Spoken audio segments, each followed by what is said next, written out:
అపోస్తలుల కార్యముల గ్రంథము 18వ అధ్యాయంలో ఇక్కడ ఇద్దరు భార్యాభర్తలు మనకు కనపడుతూ ఉన్నారు. చెప్దామా ఏం పేరండి? భర్త పేరు, భార్య పేరేంటి? అకుల్లా, రెండవది ప్రిస్సిల్లా. మళ్ళీ చెప్దామండి, అకుల్లా, రెండవది ప్రిస్సిల్లా. ఎవరైనా ఇక్కడ అకుల్లా, ప్రిస్కిల్లా అనే పేర్లు ఉన్న వాళ్ళు ఉన్నారా? లేరు అనుకుంటాను. ఎందుకంటే ఈ పేరు చాలా అరుదుగా పెట్టుకుంటూ ఉంటారు. నాకు బాగా ఇష్టమైన ఒక పాట మీ దగ్గర కూడా ఉంది ఈ పాట అనుకుంటున్నాను. మీరు కూడా పాడవచ్చు. 7వ పాట ఈ చిన్న బుక్లెట్లో నుంచి సాంగ్ నంబర్ 7 అందరం కలిసి పాడదాం. కీర్తింతును నీ నామము మనసారా యేసయ్యా, కీర్తింతును నీ నామము మనసారా యేసయ్యా, మదిలో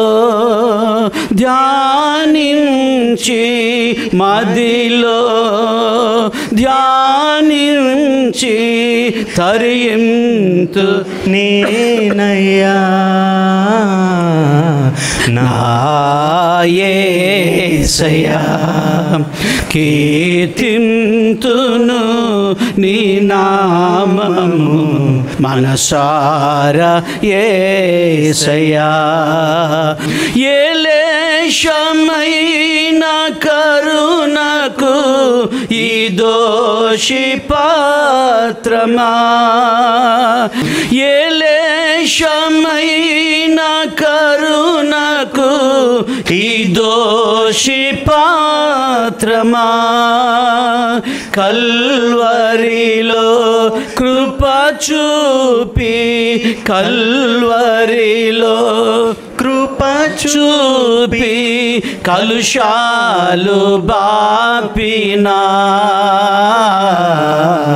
నా యేసయ్యా, కీర్తింతును నీ నామము మనసారా యేసయ్యా, కీర్తింతును నీ నామము మనసారా యేసయ్యా, వేణోలతోను పొగడినా నీ రుణము తీరునా, వేణోలతోడ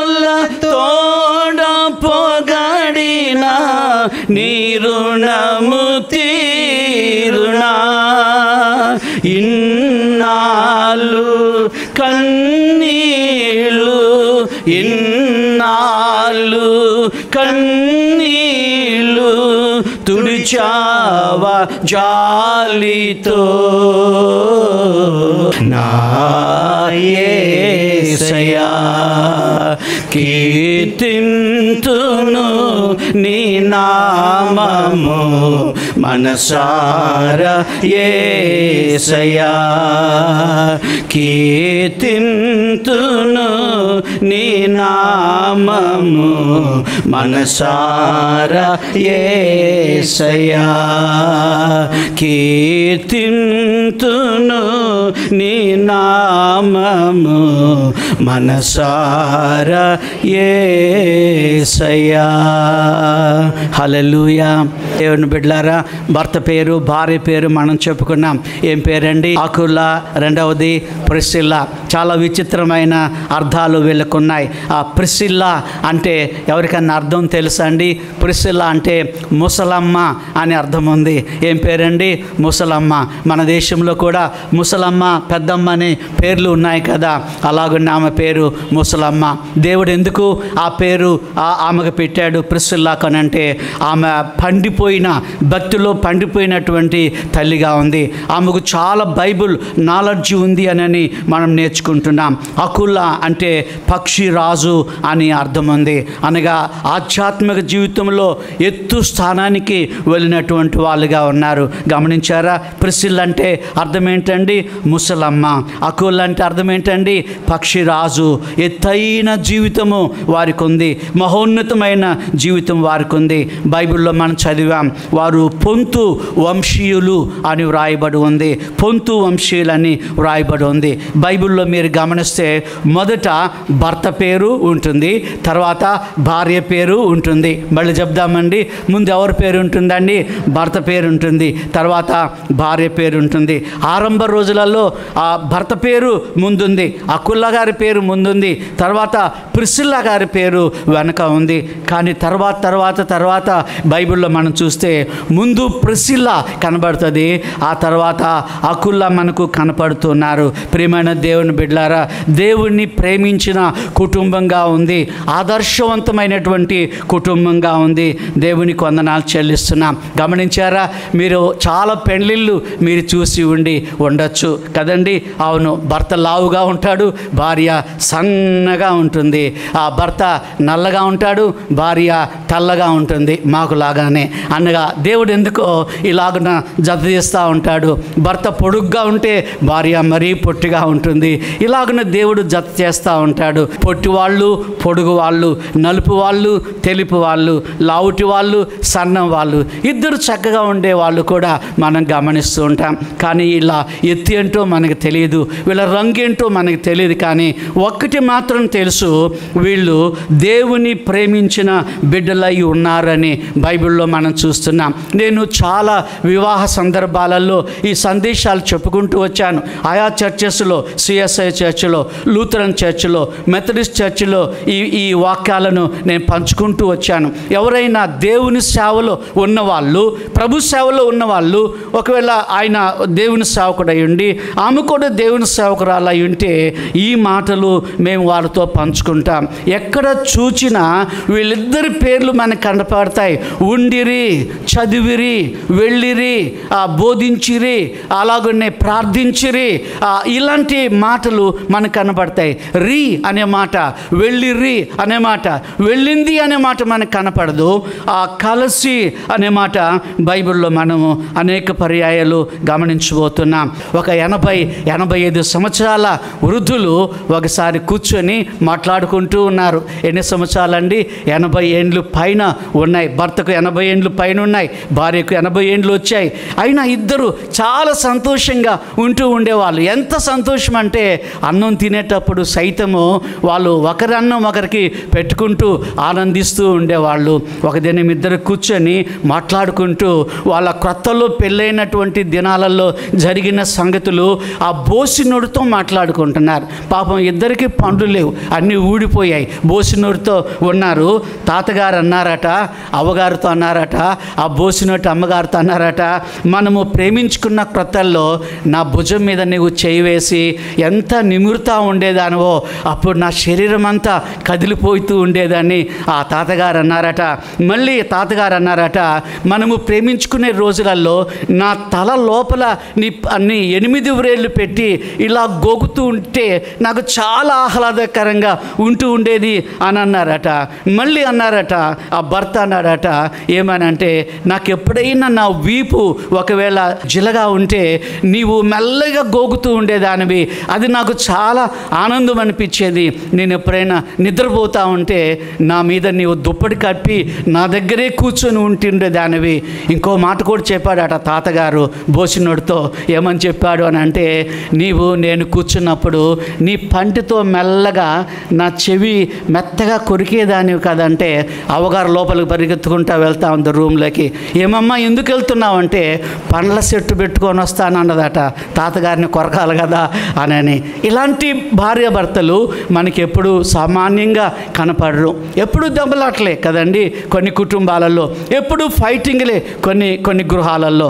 మొదటి సంవత్సరము మనము పెళ్ళైన కొత్తలలో ఆ దెబ్బలాడుకుంటే భర్త మాటలు భార్యకి, భార్య మాటలు భర్తకు వినపడతాయి. రెండో సంవత్సరంలో దెబ్బలాడుకుంటే ఈ మాటలు పక్కింట్లో వినపడతాయంట.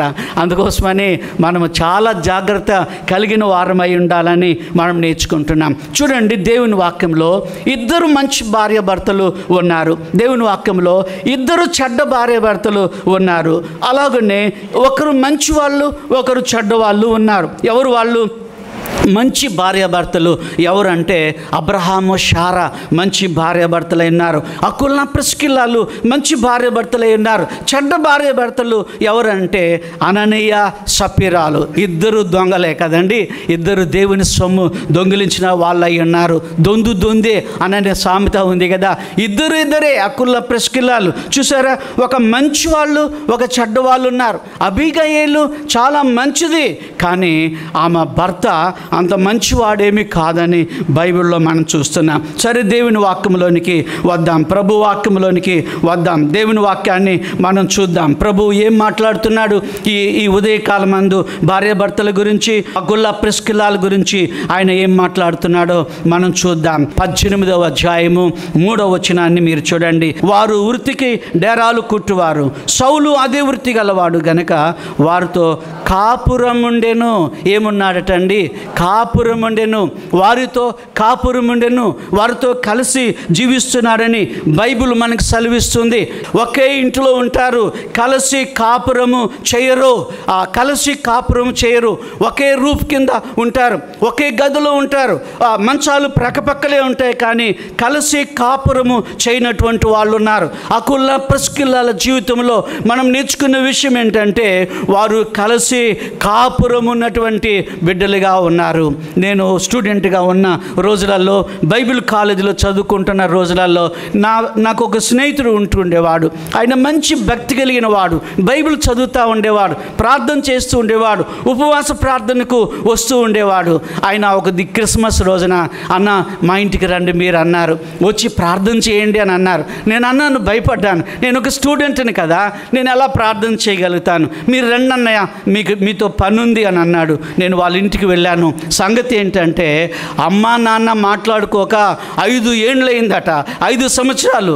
అమ్మ ఆ గదిలో ఉంటే నాన్న ఈ గదిలో ఉన్నాడు. ఆ పిల్లవాడికి క్రిస్మస్ రోజున నాకు భోజనం కూడా సిద్ధం చేశాడు. అన్న, మనం భోజనం చేయకముందు నీవు పోయి డాడీని పట్టుకొనిరా, లాక్కొనిరా, నేను వెళ్ళి అమ్మను లాక్కొని వస్తానన్నారు. వాళ్ళు కొంచెం దూరమే, బలవంతంగా లాగగా కొంచెం దూరం వచ్చారు, కానీ చేతులు కలుపుకోలేదు. నాకు అప్పుడు అనిపించింది, ఒకే రూఫ్ కింద వాళ్ళు ఉన్నారు, ఒకే గదిలో వాళ్ళు ఉన్నారు, కానీ కలిసి కాపురము వాళ్ళు చేయడం లేదని నాకు అర్థమైంది. బైబిల్లో చూసారా, వారు వృత్తికి డేరాలు కుట్టువారు, పౌలు అదే వృత్తి గలవాడు గనక వారితో కాపురం ఉండెను. వారు కలిసి కాపురం ఉన్నారు. అది మొదటి విషయం, వారు కలిసి కాపురం ఉన్నారని బైబిల్లో మనం చూస్తున్నాం. బిల్లీ గ్రహాం గారు నాకు చాలా ఇష్టమైన ఒక గొప్ప సువార్థికుడు. ఆయన లక్షల మందిని దేవుని దగ్గర నడిపించినటువంటి గొప్ప సువార్థికుడు. ఆయన గొప్ప దైవజనుడు. ఆయన ఎప్పుడైనా ప్రీచింగ్ కొరకు వెళ్ళకపోతే ఆయన స్వరం బొంగురుగా ఉంటూ ఉండేది. స్వరం అంతా బాగుండేది కాదు, కొంచెం బొంగురుగా ఉంటూ ఉండేది. అందుకని ఆయన తన గదిలో ఉండి పెద్దగా అరుస్తుండేవాడు. ఏమని అరుస్తుండేవాడు అంటే ఎస్ ఎస్ ఎస్ అని అరుస్తూ ఉండేవాడు. భార్య వంటగదిలో ఉండి నో నో నో అంటుండేదట. చూసారా, చాలామంది భర్తలు ఎస్ అంటే భార్యలు ఏం చేస్తారండి? No no no. నేను ఒకసారి పెళ్ళయింది నా ఫ్రెండ్కి, ఒక ఆయనకి వాళ్ళ ఇంటికి వెళ్ళాను. విఠలవాడలో ఉంటూ ఉండేవారు. వారు ఈ కూరగాయల షాప్ దగ్గర కూరగాయలు బండి మీద వస్తాయి కదా, అక్కడ దెబ్బలాడుకుంటున్నారు ఇద్దరు. నేను వెళ్ళేసరికి ఆమెను ఆయన తిడుతున్నాడు, ఆయన ఆమెను తిడుతూ ఉన్నారు. ఏమైంది అని అంటే గోంగూర కావాలనేమో ఆమె, ఈయనేమో వంకాయలు కావాలని. ఏముంది, నేను అన్నాను అవి రెండు కలిపి వండుకోవచ్చునేమో. ఒకవేళ చూడండి, ఎందుకు దెబ్బలాడుకుంటారు కదండి. చాలా పర్యాయములు ఎందుకు భార్యాభర్తలు దూరంగా ఉంటారు అని అంటే, భార్య ఏదైనా మంచి వంట చేసిందంటే వాళ్ళు అభినందించరు, బాగుంది అన్నారు. ఎవరు నేర్పించారమ్మా, నీ ముఖంలాగుంది కూర అని అంటారు. తెల్లారు ఏం చేస్తారు? ఇంకొంచెం కారం ఎక్కువ వేస్తారు కదండి, ఇంకొంచెం పులుపు ఎక్కువ వేస్తారు. అప్పుడు తినడానికి ఏమీ అసలు మనకు ఇష్టమే ఉండదు. బాగున్నా బాగలేకపోయినా బాగుంది అని అంటే రెండోసారి వాళ్ళు చక్కగా వంటలు చేసి ఇస్తారు, అభినందించాలి. నువ్వు తెచ్చిన కర్టన్స్ బాగా ఉన్నాయి, నువ్వు చేసిన వంట బాగుంది, ఇల్లంతా చాలా శుభ్రంగా పెట్టుకున్నావని ఏ స్త్రీనైనా చూడండి. నేను ఒక మాట చెప్తాను, భర్త మేధావి అని భార్య ఎప్పుడు చూడదు, భర్త అందమైన వాడని భార్య ఎప్పుడు చూడదు. అలాగనే నా భర్త పొడవు చదువైన వాడా, ఎడ్యుకేషన్ ఉన్నవాడా, ఇది భార్య ఏమి చూడదు. ఆ హృదయాన్ని అర్థం చేసుకునేటటువంటి భర్తను భార్య ఎక్కువ లైక్ చేస్తుంది, గుర్తింపు కావాలని కోరుకుంటుంది. వాడు మొరటివాడైనా సరే, వాడు రంగులేని వాడైనా సరే, వాడు చదువులేని వాడైనా సరే, తన హృదయాన్ని గమనించినటువంటి వాడు గుర్తింపు ఇచ్చేటటువంటి భర్తను భార్యలు ఎప్పుడూ ఇష్టపడుతూ ఉంటారు. ప్రియమైన దేవుని బిడ్డలారా, తెలుగులో ఒక సామెత ఉంది కదా, కలిసి ఉంటే ఏమన్నారంటే పెద్దలు, కలదు సుఖం అని అన్నారు. ఈ భార్యాభర్తలు అకుల్లా ప్రిస్కిల్లాలు కలిసి జీవిస్తున్నారని బైబిల్ గ్రంథంలో మనం గమనిస్తున్నాం. ప్రియమైన దేవుని బిడ్డలారా, గమనించారా? నేను ఒక మాట బైబిల్లో నుండి మీకు జ్ఞాపకం చేస్తాను. హెబ్రీ 4:2 మీరు చూడండి. హెబ్రీ 4:2 మీరు గమనించండి. కలిసి ఉండకపోతే ఒక గొప్ప ప్రమాదం ఉందని పరిశుద్ధాత్మ దేవుడు నీతో నాతో మాట్లాడుతున్నాడు. ఏమంటున్నాడు? హెబ్రీ 4:2 వారికి ప్రకటించబడినట్లు మనకును సువార్త ప్రకటించబడిను, కానీ వారు వినిన వారితో విశ్వాసము గలవారై కలిసి ఉండలేదు గనుక ఆ విన్న వాక్యము వారికి నిష్ప్రయోజనమాయను అని బైబిల్లో చూస్తున్నాం. దేవుని వాక్యము మీకు నిష్ప్రయోజనం అవుతుంది. ఎప్పుడు అంటే నీ భార్య నీ భర్త మీరు కలిసి జీవించకపోతే దేవుని వాక్యము నిష్ప్రయోజనము. నీ భర్తతో నీవు సవ్యంగా లేకపోతే, నీ భార్యతో నీవు ప్రేమగా లేకపోతే, ఎంత గొప్ప సేవకుడు వచ్చి నీకు బోధించినా అది నీ మనసుకు ఎక్కదు అని దేవుడు అంటున్నాడు. చూడండి, వారికి ప్రకటించబడినట్లుగా మనకును సువార్త ప్రకటించబడిను, కానీ వారు వినిన వారితో విశ్వాసం గలవారై కలిసి ఉండలేదు గనక దేవుని వాక్యము నిష్ప్రయోజనమైనను అని బైబిల్లో చూస్తున్నాం. ప్రయోజనం లేకుండా పోయింది. కనుక ప్రియమైన బిడ్డలారా, మీ ఇంటిలో ప్రయోజనకరమైన దేవుని వాక్యము ఉండాలి అనంటే కలిసి భార్యాభర్తలు జీవించాలని దేవుని వాక్యము మనకు సెలవిస్తుంది. దేవుని వందనాలు చెల్లిస్తున్నాం. డాక్టర్ బిల్లీ గ్రహాం గారు క్రీస్తు కేంద్రిత కుటుంబం అని ఒక చిన్న బుక్ రాశాడు. ఒక 5 రూపాయలు ఏముంటుందేమో, చాలా చిన్న బుక్లెట్. నేను చదివినప్పుడు గొప్పగా దీవించబడ్డాను. నేను కాబోయే భార్యాభర్తలు ఉన్నా, లేకపోతే కొత్తగా పెళ్లి చేసుకున్న భార్యాభర్తలు ఉన్నా, క్రీస్తు కేంద్రిత కుటుంబము, క్రైస్ట్ సెంటర్డ్ హోమ్ అనే ఒక బుక్ ఉంది. అది మీరు చదవండి, మీకు చాలా ప్రయోజనకరంగా ఉంటుంది. భర్త ఒకవేళ ఏదైనా గ్రామానికి వెళితే భార్యకు ప్రతి దినము ఫోన్ చేయమని చెప్తాడు డాక్టర్ బిల్లీ గ్రహాం గారు. అలాగనే భర్త దూరంగా వెళ్ళాడు, రాత్రి ఎక్కడో ఉండవలసి వచ్చింది. బిల్లీ గ్రహాం గారు ఏం చెప్తారంటే, భార్యకు ఫోన్ చేయండి, ఉదయాన్నే బాగా నిద్ర పట్టిందా, రాత్రి భోజనం చేసావా, నీకు తోడుగా ఎవరున్నారా, ఇలా మీరు పలకరించండి. దాని ద్వారా మీ ప్రేమ అభివృద్ధి అవుతుంది, మీ ప్రేమ రెట్టింపు అవుతుంది. అంతేగాని నిర్లక్ష్యంగా ఏమీ ఉండొద్దు అని నేను చెప్తా ఉన్నాడు. ప్రియమైన దేవుని బిడ్డలారా, కొన్ని సమయాలలో ఆలస్యంగా వస్తే భార్యలకు ఇష్టం ఉండదు, కానీ ముందుగానే మనం వడబడి వెళితే ఏమవుతుంది, వాళ్ళు అర్థం చేసుకోగలుగుతారు. నాతో ఒక ఆయన తిరుగుతూ ఉండేవారు. మాకు సుమారు ఒక 3-4 కోట్ల డబ్బు కావాల్సి వచ్చింది ఒక మందిరాన్ని కట్టడానికని, ఒక స్థలం కొనడానికని. నాతో ఒక ఆయన, నాకు తెలిసినటువంటి వ్యక్తే, రాత్రి 2 అయినా నాతో ఉండేవాడు. ఎంతవరకు అండి చెప్దాం, ఎంతవరకు 2 గంటలైనా రాత్రి ఉండేవారు. నేను ఆయన అడిగాను, ఆయన కారులోనే నేను ప్రయాణం చేసేవాడిని, నాకు కారు లేదు. నేను ఆయనతో అన్నాను, ఇంత అర్ధరాత్రి పూట మీరు ఇంటికి వెళ్తున్నారు కదండి, మీ ఆవిడ ఏమన్నా అంటారేమో సిస్టర్ అంటే, ఏమందండి, అవన్నీ నా దగ్గర ఉన్నాయి సూత్రాలు అంటే, ఆ సూత్రం మీద నాకు కూడా చెప్పబోయా అని అన్నాను. ఏం లేదు, ఆయన ఇంట్లోకి వెళ్ళిన వెంటనే ఆమె వచ్చి తలుపు తీస్తుంది, ఒక చెంబో గిన్నె అక్కడ ఉంటుంది, దాన్ని పట్టుమని తన్నేస్తాడట. ఏంటి ఇల్లంతా ఇలా ఉంది, బుద్ధి ఉందా లేదా? అమ్మో ఏదో కోపంగా ఉన్నాడని ఎవరు సప్పుడు కాకుండా వెళ్ళి పడుకుంటారని అన్నారు. ఆ సూత్రము ఒక్కోసారి మనము అవలంబించవచ్చునేమో, కానీ దానికంటే ప్రయోజనకరమైనది ఏంటి అని అంటే, నీవు నేను వడబడితే వారు ప్రేమగా ఉండగలుగుతారు. ప్రియమైన దేవుని బిడ్డలారా, ఒకసారి ఒక పాస్టర్ గారి దగ్గరికి వచ్చి ఒక సహోదరి చెప్పిందట, అయ్యా నా భర్త మందిరానికి రాడు, నా భర్త బైబిల్ చదవడు, నా భర్త ప్రార్థన చేసుకోడు, నా భర్త పిల్లల్ని ప్రేమించడు, నా భర్త పిల్లల్ని స్కూల్కి తీసుకెళ్ళడు, ఆ పాస్టర్ గారికి అవన్నీ చెప్పిందామా. చెప్పిన తర్వాత ఆ పాస్టర్ గారుతో అన్నదంట, అమ్మా ఎప్పుడైనా నా భర్తను పిలిపించి మాట్లాడండి, లేదా మీరైనా నా భర్త ఇంటికి వచ్చి మీరు మాట్లాడండి. పాస్టర్ గారు ఓకే అని అన్నాడు. సరే అని అన్నాడు. ఆ భర్త ఒక దినం పిలిపించుకొని ఆఫీస్ దగ్గరికి మాట్లాడుతూ ఉన్నప్పుడు, మీరు ఎందుకు స్కూల్కి పిల్లల్ని తీసుకెళ్ళడం లేదు, మీరు ఎందుకు దేవుని వాక్యం చదవడం లేదు, మీరు ఎందుకు దేవుని మందిరానికి రావడం లేదు, మీరు ఎందుకు బైబిల్ చదవడం లేదని పాస్టర్ గారు ఆ భర్తను అడిగితే, దీనంతటికీ కారకురాలు నా భార్య అని అన్నాడట. ఎందుకు అని అంటే, ప్రతిదానికి సనుగుతూనే ఉంటుంది, ప్రతిదానికి గొనుగుతూనే ఉంటుంది, ప్రతిదానికి ప్రేమ లేకుండా ఉంటుంది, ప్రతిదాన్ని విమర్శిస్తుంది. అందుకే నాకు బైబిల్ చదవాలని ఇష్టమేమి ఉండదు, ప్రార్థన చేయాలని ఇష్టం అసలే ఉండదు, గుడికి రావాలని అసలు ఇష్టమే ఉండదు. నా భార్య మూలంగానే నేను గుడి మానుకున్నాను. ఆమె 2-3 రోజులు అయిన తర్వాత పాస్టర్ గారి దగ్గరికి వచ్చి, ఏమండి మాట్లాడారా? నా భర్తతో మాట్లాడాను. ఎందుకు రావడం లేదంటే, దానికి కారణము నీవేనమ్మా అని అన్నారు. నేనేం చేశాను? ఇదిగో నీ స్వభావము, నీ సనుగుడు, నీ గొనుగుడు, నీ విమర్శలు ఆయనకు నచ్చడం లేదు, అందుకనే నీవు ప్రేమించే భర్తను ఆయన ద్వేషిస్తున్నాడని చెప్పినప్పుడు ఆమె తన మనస్సు మార్చుకుంది. ఒక దినం ఆయన చేపలు పట్టడానికి ఒక పెద్ద గాలం తీసుకొని వెళ్ళాడు. గాలం తీసుకొని వెళ్ళి చేపలు పట్టుకొని ఇంటికి వచ్చాడు. ఆ గాలం చాలా పొడుగ్గా ఉంది, దానికి ఒక ముళ్ళు కూడా ఉంది. ఇలాంటి గ్లాసులు పైన ఉన్నాయి, చాలా సున్నితమైన గ్లాసులు.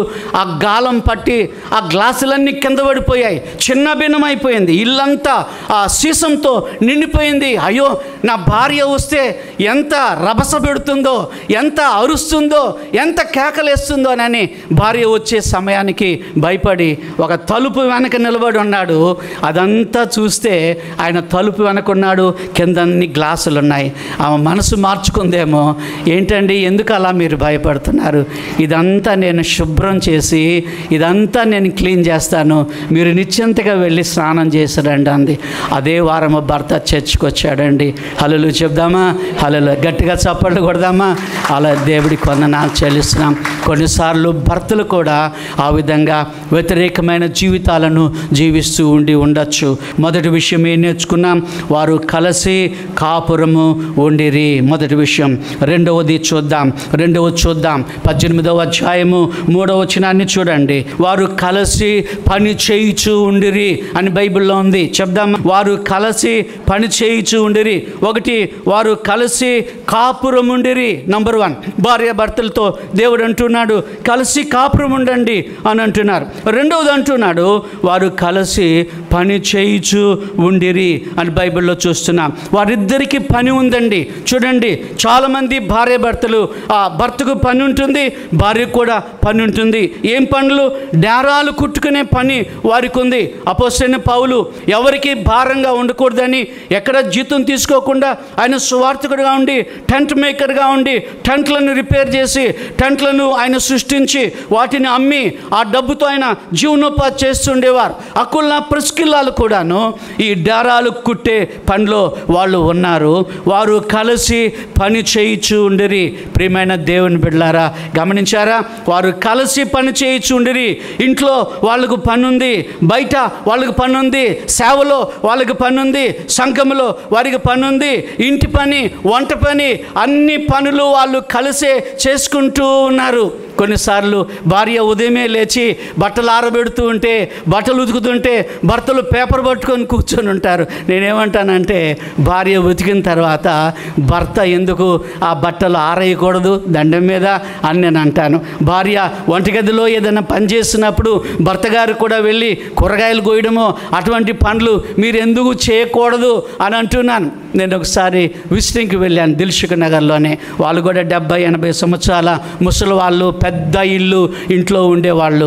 ఒక దినం నేను వెళ్ళి డోర్ దగ్గర నిలబడి ఇట్లా నాక్ చేశాను, డోర్ కొడితే అంకులు ఆ ఫస్ట్ రూమ్లో కూర్చొని ఉన్నాడు. ఏం చేస్తున్నాడు చెప్పనా మీకు? చాట్లో బియ్యం వేసుకొని రాళ్ళు ఎడతా ఉన్నాడు. అంకుల్ అని అన్నాను. భయపడిపోయి ఆ బియ్యం అన్ని పంచులో పడేసుకున్నాడు. ఎందుకు అంకుల్ అలా అని అంటే, ఏమో మహానుభావులు మీరు వెళ్ళి ఆ పులిపీట్లు మేము చెబుతారండి ఇవన్నీ మీరు అని అన్నాడు. నేనన్నా మీ పేరు చెప్తానా, ఆంటీ మీరు హెల్ప్ చేస్తూ ఉన్నారు కదా, సంతోషం అది. ప్రియమైన దేవుని బిడ్డలారా, అది ఆనందం. చాలామంది భర్తలు సహాయం చేస్తారు, చాలామంది భార్యలు సహాయం చేస్తారు. ఎందుకు చెప్తున్నానంటే చాలామంది మగధీరులు ఉంటారు, అన్ని భార్యలే చేయాలా, అలా అక్కడ కూర్చొని భోజనం చేయాలి. నేను చాలామంది భర్తలు చూశాను, ఏమే నా సాక్సులు తీసుకురా, ఏమే నా బూట్లు తీసుకురా, ఏమే నా టవల్ తీసుకురా, ఏమే అవి తీసుకురా, ఇది తీసుకురా, బన్ ఎక్కడ పెట్టావు, షర్ట్ ఎక్కడ పెట్టావు, ఉతికావా, ఆరేసావా, ఇస్త్రీ చేసావా, అవేమన్నా సాకలామనా కదండి, బట్టలు ఇస్త్రీ చేయడానికి లేదు కదా. నువ్వు కూడా కొన్ని విషయాల్లో సహాయం చేస్తే అది ఆనందదాయకంగా ఉంటుందని ప్రభు నామంపేట నేను మనవి చేస్తూ ఉన్నాను. కలిసి పని చేయించు ఉండరి. సంఘంలో పని ఉంది, సమాజంలో పని ఉంది, ఆఫీసులలో పని ఉంది, వృత్తిలో పని ఉంది, ఇంటిలో పని ఉంది, వంటగదిలో నీకు పని ఉంది. ఎన్నో పనులను దేవుడు ఉంచాడు. ఒకసారి నేను పాస్టమ్మ ఆంధ్ర వైపు కారులో వెళ్తుంటే నాగార్జున సాగర్ వెళ్ళాం. నాగార్జున సాగర్ వెళితే అక్కడ మా బ్యాప్టిస్ట్ చర్చ్ అని ఉంది, నారాయణగూడ బ్యాప్టిస్ట్ చర్చ్ వాళ్ళ సువార్త కేంద్రం అక్కడ ఉంది. పాస్టర్ మంది ఈ చర్చిలోకి వెళ్ళి చూద్దామంది. ఆ ఓపెన్ చేసే ఉంది. అలాగనే కొంచెం మేము కూడా ముఖం కడుక్కున్న వాళ్ళలాగా ఉంటాం. అక్కడికి వెళ్ళాం. 2 భార్యాభర్తలు, 2 పాపలు, 2 బాబులు సర్ఫ్ పెట్టి ఆ చర్చి అంతా కడుగుతూ ఉన్నారు. నేను వాళ్ళని పలకరించానండి, నేను హైదరాబాద్ బ్యాప్టిస్ట్ చర్చిలో పాస్టర్గా పనిచేస్తున్నాను, నా పేరు శామ్యుల్ బాబు అంటే, వారయ్యా మీరు మాకు తెలుసు, మిమ్మల్ని మేము చూసాము, మీరు ఇక్కడ రావడం సంతోషం అన్నారు. నేను అన్నాను మీరెవరండి, ఎందుకు ఈ చర్చ్ అంతా కడుగుతున్నారు సర్ఫ్ వేసి అని అంటే, వాళ్ళు అన్నారు నేను ఈ చర్చ్ ప్రెసిడెంట్ అండి, ఈమె నా భార్య, వీళ్ళు నా 2 కుమారులు, వీళ్ళిద్దరు నా కుమార్తెలు, మేమందరం ప్రతి శుక్రవారం ఉదయం వచ్చి ఈ గుడంతా కడుగుతూ ఉంటామంటే ఆనందం అనిపించిందండి. ఎన్ని పనులను దేవుడు మనకు పెట్టాడో మీరు గమనించండి. ప్రియమైన దేవుని బిడ్డలారా, కొన్నిసార్లు కలిసి పనులు చేసుకుని వాళ్ళని మనం చూస్తూ ఉంటాం.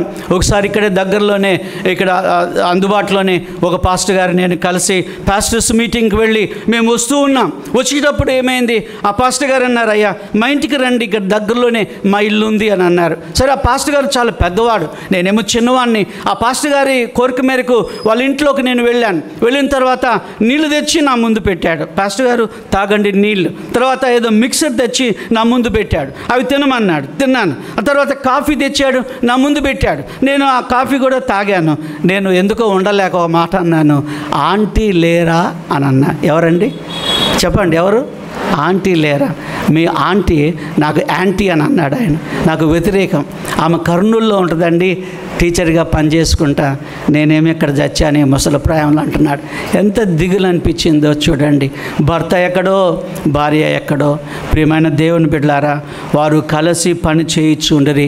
ఒకే స్థలంలో డెరాలు కుట్టుకుంటున్నారు, ఒకే స్థలంలో వాళ్ళు పనులు చేసుకుంటూ ఉన్నారు. దేవునికి వందనాలు చెల్లిస్తూ ఉన్నాము. భార్య భర్తకు భారంగా ఉండకూడదు, భార్య భర్తకు భారంగా ఉండకూడదు. హల్లెలూయా చెప్దామా? హల్లెలూయా గట్టిగా చప్పట్లు కొడదామా? దేవునికి వందనాలు చెల్లిస్తున్నాం. 2 విషయాలు మనం గమనించాం. ఒకటి, వారు కలిసి కాపురము ఉండిరి. రెండవది, వారు కలిసి పని చేయించు ఉండిరి. మళ్ళీ చెప్దామా? వారు కలిసి కాపురం ఉండిరి. రెండవది, వారు కలిసి పని చేయించు ఉండిరి. వర్క్ టుగెదర్ అని మనం చూస్తూ ఉన్నాం. దేవునికి వందనాలు చెల్లిస్తున్నాం. 3వ విషయాన్ని మనం చూద్దాం. అపోస్తుల కార్యముల గ్రంథము 18 అందరం కలిసి చూద్దాం. ప్రిస్కిల్లా అకులా అనువారు అతనితో కూడా వెళ్ళిరి. మళ్ళీ చూద్దామా? ప్రిస్కిల్లా అకులా అనువారు అతనితో కూడా వెళ్ళిరి. కలిసి వారు ప్రయాణం చేస్తూ ఉన్నారు. ఎవరితో కలిసి వారు ప్రయాణం చేస్తున్నారు?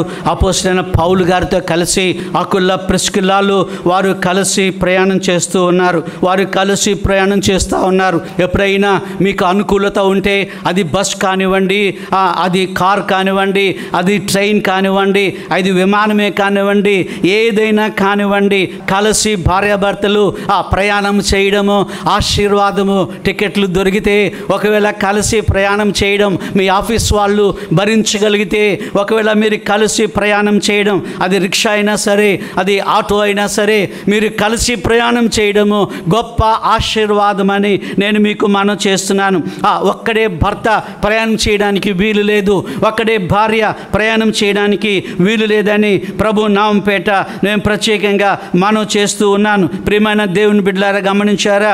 నేను మొదటిసారిగా నాకు టికెట్స్ పెట్టాడు డాక్టర్ బిల్లీ గ్రాహం గారు. నేను ఆమ్స్టర్డామ్ వెళ్ళవలసి ఉంది. ఐరోపా ఖండంలో ఆమ్స్టర్డామ్ ఉంది. అక్కడికి వెళ్ళేటప్పుడు నేను ఒంటరిగా వెళ్ళాను. ఒంటరిగా వెళ్ళడం నాకేమాత్రం కూడా ఇష్టం లేదు. ఆ ఫ్లైట్లోనే ఉండి నేను ప్రార్థన చేశాను, ప్రభువా, నేను మొదటిసారి ఈ విమానం ఎక్కాను నా జీవితంలో. 2000 సంవత్సరంలో మొదటిసారి నేను విమానం ఎక్కాను. ఈసారి నేను విమానం అంటూ ఎక్కేది ఉంటే నా భార్య కూడా నాతో ఉండాలి, మేము కలిసి ప్రయాణం చేయాలని నేను ప్రార్థన చేశాను. అలాగనే నెక్స్ట్ ఇయర్ మమ్మల్ని చెన్నైకి పిలిచారు. సాల్వేషన్ ఆర్మీ వాళ్ళు మమ్మల్ని చెన్నైకి పిలిచారు. వారు ఫ్లైట్లో రమ్మని వాళ్ళు చెప్పారు, మేము కూడా చెప్పాం.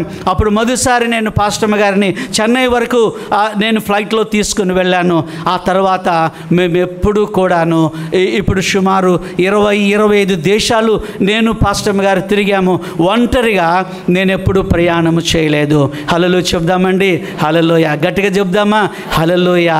నీ భర్త నీకు ఉంటే, నీ భార్య నీకు ఉంటే, ప్రియమైన దేవుని బిడ్డలారా, కలిసి ప్రయాణం చేయడము ఆశీర్వాదమని ప్రభు నామంపేట మనం చేస్తున్నాం. వారు సిరియా వరకు వెళ్ళిరని బైబిల్లో మనం చూస్తున్నాం. పౌలుతో కలిసి వారు ప్రయాణం చేశారు. కలిసి వారు గొప్ప ప్రయాణం చేయడం అనేది గొప్ప భాగ్యంగా ఉంది. భార్య దగ్గర ఉన్నప్పుడు, భర్త దగ్గర ఉన్నప్పుడు, సంతోషంగా వారు వెళ్ళినప్పుడు వారికి ఆనందదాయకంగా ఉంటుందని ప్రభు నామంపేట మనం చేస్తూ ఉన్నాను. 4వ విషయాన్ని మనం చూద్దాం. మొదటి విషయము, వారు కలిసి కాపురము ఉండిరి.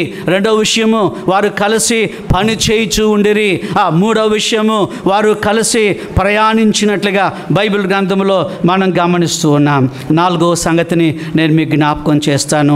అపోస్తుల కార్యముల గ్రంథము 18వ అధ్యాయము 26వ వచనాన్ని చదువుదామా? ప్రిస్కిల్లా అకులయు విని అతన్ని చేర్చుకొని దేవుని మార్గము మరి పూర్తిగా అతనికి పరిచిరి, చేర్చుకునిరి, బోధించిరి. ఆ మాటలు గమనించారా? ప్లూరల్ వాడబడింది, ఇక్కడ బహువచనము వాడబడింది. ఆమె ఒకటే బోధించిందని బైబిల్లో లేదండి. గమనించారా? ఆయన ఒక్కడే బోధించాడని బైబిల్లో లేదండి.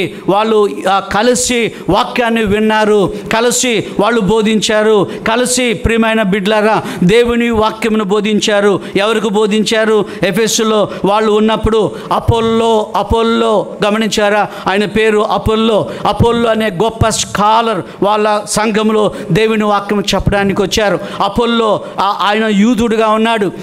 ఆయన గురించి నేను మీ బైబిల్లో కూడా ఉంది. 18వ అధ్యాయంలో చూడండి, 6 సంగతులు అపోల్లో గురించి వ్రాయబడి ఉన్నాయి. 6 మాటలు అపోల్లో గురించి ఉన్నాయి. 1:24 వచనం చూడండి. 18:24లో అతడు విద్వాంసుడు. నంబర్ 1 ఎవరటండి?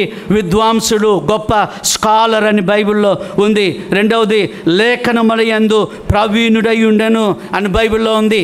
బైబిల్ బాగా ఎరిగినటువంటి వాడు అని ఉంది. పిహెచ్డి చేశాడేమో, లేకపోతే ఇంకేదైనా డిగ్రీ చేశాడేమో. తర్వాత 3వది ఆత్మయందు తీవ్రత గలవాడు, 25వ వచనంలో వ్రాయబడి ఉంది. 4వది యోహాను బాప్తిజం మాత్రమే తెలుసుకున్నవాడై ఉన్నాడు. 5వది యేసును గూర్చిన సంగతులు వివరముగా బోధించువాడు అని ఉంది. చూసారా? అపోల్లో ఎంత గొప్ప వ్యక్తో బైబిల్లో మనం చూస్తున్నాం. 6వది సమాజ మందిరంలో ధైర్యముగా మాట్లాడిన వాడు, చాలా ధైర్యంగా బల్లగుద్దినట్టుగా మాట్లాడుతూ ఉండేవాడు. ఇంత చెదిల్చిన వాడికి, ఇంత గొప్ప స్కాలర్ని వారి ఇంటికి తీసుకెళ్లారు. అక్కర్లా పిస్కిల్లాలు ఇంటికి తీసుకెళ్ళి వారికి భోజనం పెట్టారేమో, ఆతిథ్యం ఇచ్చారేమో, కూర్చోబెట్టి ఒక్క విషయాన్ని వాళ్ళకు బోధించారు. బైబిల్ ఏం చెప్తుంది? ప్రిస్కిల్లా అకులయు విని అతను చేర్చుకొని దేవుని మార్గము పూర్తిగా అతనికి విశదపరిచిరి. దేవుని మార్గం అంటే ఏంటి?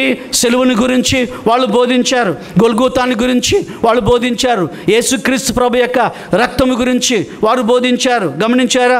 బోధించురి, వినురి అని బైబిల్లో మనం చూస్తున్నాం. విషదపరచురి, ఇద్దరు కలిసే బోధించే వాళ్ళుగా ఉన్నారని బైబిల్లో మనం చూస్తున్నాం. ఇద్దరు ఒక స్కాలర్ని దగ్గర పెట్టుకొని మాట్లాడుతున్నారంటే వీరికి ఎంత పరిజ్ఞానం ఉందో మీరు గమనించండి. వీరెక్కడ ఏ యూనివర్సిటీలో అకుల్లా ప్రిస్కిల్లాలు చదువుకున్న వాళ్ళు కాదు. వాళ్ళకి పిహెచ్డి డిగ్రీలు లేవు, ఎంటీహెచ్ డిగ్రీలు లేవు, బీడీ డిగ్రీలు లేవు, బీడీహెచ్ డిగ్రీలు లేవు, సెమినరీకి వెళ్ళినటువంటి వాళ్ళు కాదు. ఇవేవి డిగ్రీలు లేకుండానే ఆ అకుల్లా ప్రిస్కిల్లాలు కలిసి అపోల్లో అనేవానికి బోధించినట్టుగా బైబిల్లో ఉంది. మీరు కూడాను దేవుని పిల్లలైతే ఖాళీగా ఉండొద్దు, ఒట్టిగా కూర్చొని ఆరాధించి వెళ్ళిపోవద్దు. ఒక సండే స్కూల్ పను, ఒక యవనస్తుల పను, ఒక సువార్త పను, ఏదైనా ఒక పనిలో ఉండండి. ఒక దినం ఒక ఆయన అక్కడ గుమ్మం దగ్గర నిలబడి నన్ను అడిగాడు, పాస్టర్ గారు నేను ఎక్కడైనా మీరు వాడుకుంటారా నన్ను అని అన్నారు. ఎక్కడైనా మీరు నన్ను వాడుకోండి, నేను వాడబడతాను. అది చిన్న పనే కానివ్వండి, పెద్ద పనే కానివ్వండి, నన్ను వాడుకోండి పాస్టర్ గారు అన్నారు. అవును, మొదట నేను ఆయనకు గుమ్మం దగ్గర నేను పని ఇచ్చాను. భద్ర బక్సింగ్ గారికి ఒక అలవాటు ఉందట, అది నేను విన్నాను. ఏంటి అలవాటు అంటే, ఎవరైనా ఏ యవనస్తురాలైనా మేము సేవలోనికి వస్తామండి, మేము పని చేస్తామండి అని బ్రదర్ బక్సింగ్ గారి దగ్గరికి వెళితే ఆయన చెప్పే మొదటి పని ఏంటంటే ఒక బకెటు, ఒక మగ్, ఒక చీపురు ఇస్తాడు. ఏమేమండి చెప్దాము? ఏమేమి? ఒక బకెట్, ఒక మగ్, ఒక చిన్న పాత్ర, మూడవది ఏంటి? చీపురు ఇచ్చి బాత్రూంలో కడగండి అని చెప్తాడు. వాళ్ళు సేవ చేయాలంటే మొదట ఏం కడగాలండి? బాత్రూంలు కడగాలి. ఎవరైనా సరే వారు కలిసి బోధిస్తూ ఉన్నారు. అంతకుముందు వాళ్ళు పరిచారకులుగా ఉన్నారు. దేవునికి ఎంతో వందనాలు చెల్లిస్తూ ఉన్నాము. 4వ విషయం చెప్తారా? వారు కలిసి బోధించురి అని బైబిల్లో చూస్తున్నాం. ప్రీచ్ టుగెదర్ అని బైబిల్లో మనం చూస్తున్నాం. ఇద్దరు కలిసి బోధించారు. చివరిగా ఒక మాట చెప్పి ముగిస్తాను. వీళ్ళ జీవితంలో ఇదే ఆ గొప్ప మహోన్నతమైనటువంటి విషయంగా ఉంది. అకుల్లా ప్రిస్కిల్లాలు వారు చనిపోకముందు, వారు ప్రభు దగ్గరికి వెళ్ళకముందు వారు పర్వత శిఖరమంతా ఎత్తుకు ఎదిగినటువంటి ఒక సంఘటన బైబిల్లో ఉంది. రోమా పత్రిక 16వ అధ్యాయము 3-4 వచనాలను మీరు చూడండి దయచేసి. క్రీస్తు యేసునందు నా జత పని వారైన ప్రిస్కిల్లకును అకులకును నా వందనములు చెప్పుడి.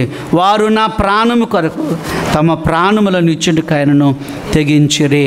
క్రీస్తు యేసునందు నా జత పని వారైన ప్రిస్కిల్లకును, చూడండి ఇక్కడ భార్య పేరు ముందొచ్చింది, అకులకును నా వందనములు చెప్పుడి.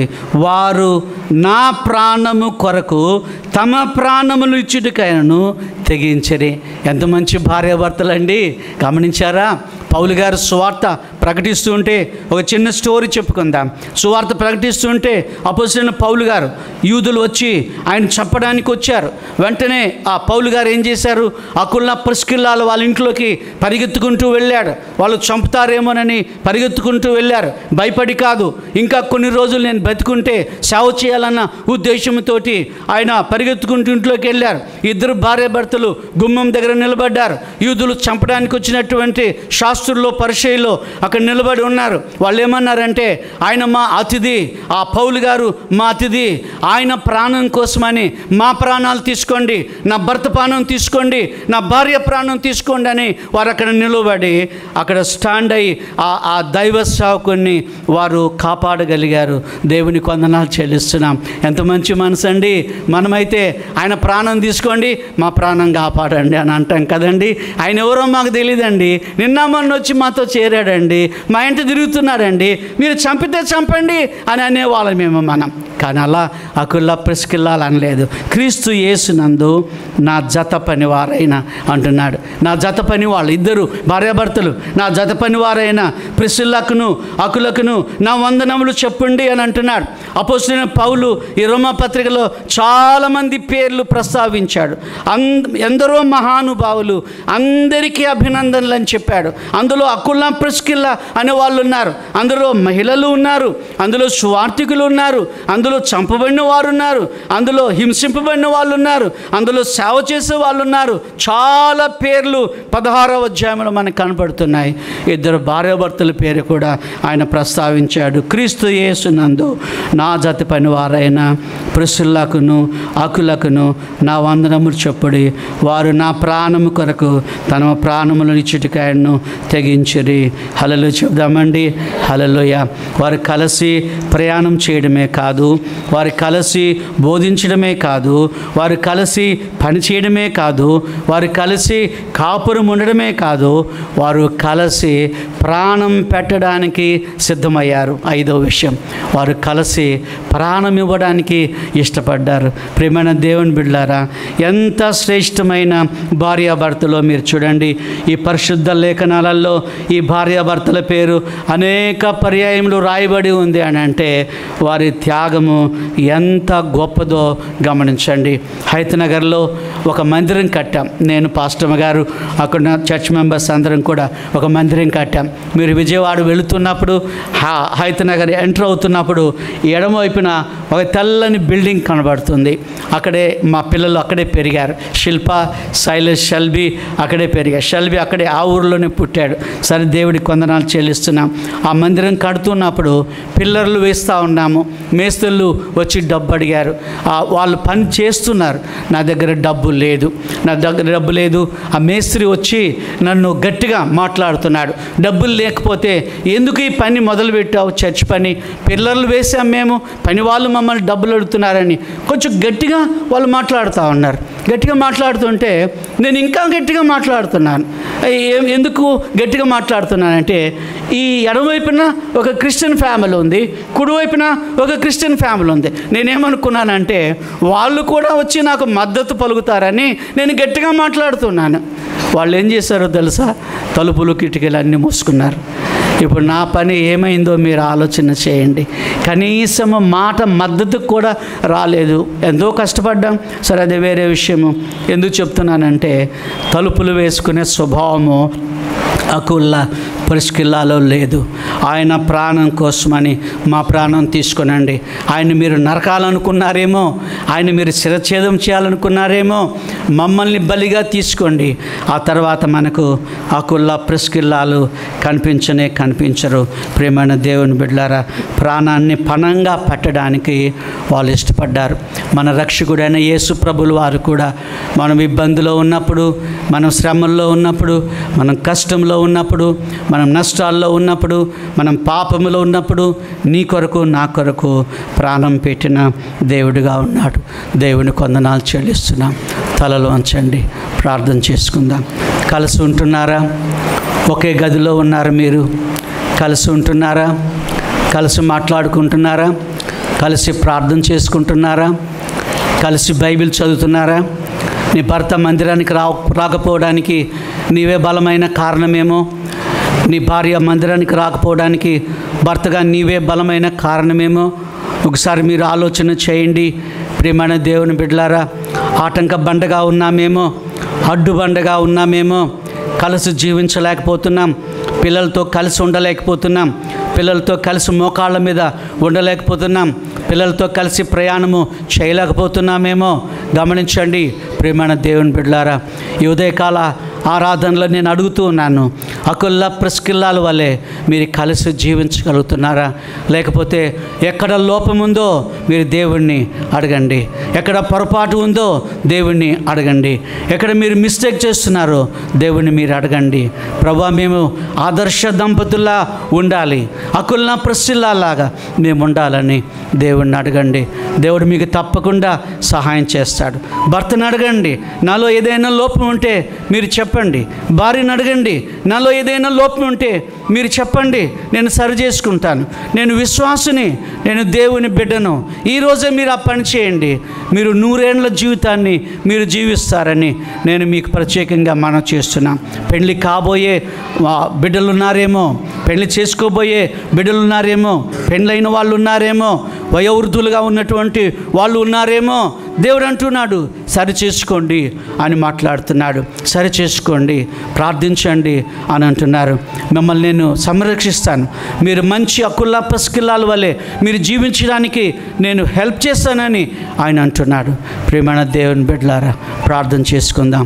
పరిశుద్ధుడా మీకు వందనాలు, ప్రేమస్వరూపి మీకు వందనాలు. నిన్న నేడు రేపు ఏకరీతిగా ఉన్న ప్రభువా మీ పాదములకు వందనాలు చెల్లిస్తున్నామయ్యా. నిన్న నేడు రేపు ఏకరీతిగా ఉన్న ప్రభువా, అకుల్లా పసికిల్లాలను సృష్టించిన దేవా, మమ్మలను సృష్టించిన దేవా, కలిసి జీవించమని చెప్తున్న దేవా మీకు వందనాలు. భూమి మీద కలిసి ఉన్న వాళ్ళే పరలోక రాజ్యంలో కూడా కలిసి ఉండగలుగుతారని మేము నేర్చుకుంటూ ఉన్నాం. మీ పాదములకు వందనాలు చెల్లిస్తున్నామయ్యా. ఎక్కడ పొరపాటు ఉందో అది మాకు చూపించండి ప్రభువా. ఎక్కడ మేము తప్పుదం చేస్తున్నామో అది మీరు మాకు చూపించండి ప్రభువా. జీవితకాలం అంతా దెబ్బలాడుకునే వాళ్ళంగా కాకుండా, జీవితకాలం అంతా పొట్లాడుకునే వాళ్ళం కాకుండా, జీవితకాలం అంతా కలిసిమెలిసి ఉండేవారము కాకుండా ప్రభువా, కలిసి జీవించే వాళ్ళలాగా చేయమని యేసునామం బట్టి అడుగుచున్నాం తండ్రి. ఆమెన్.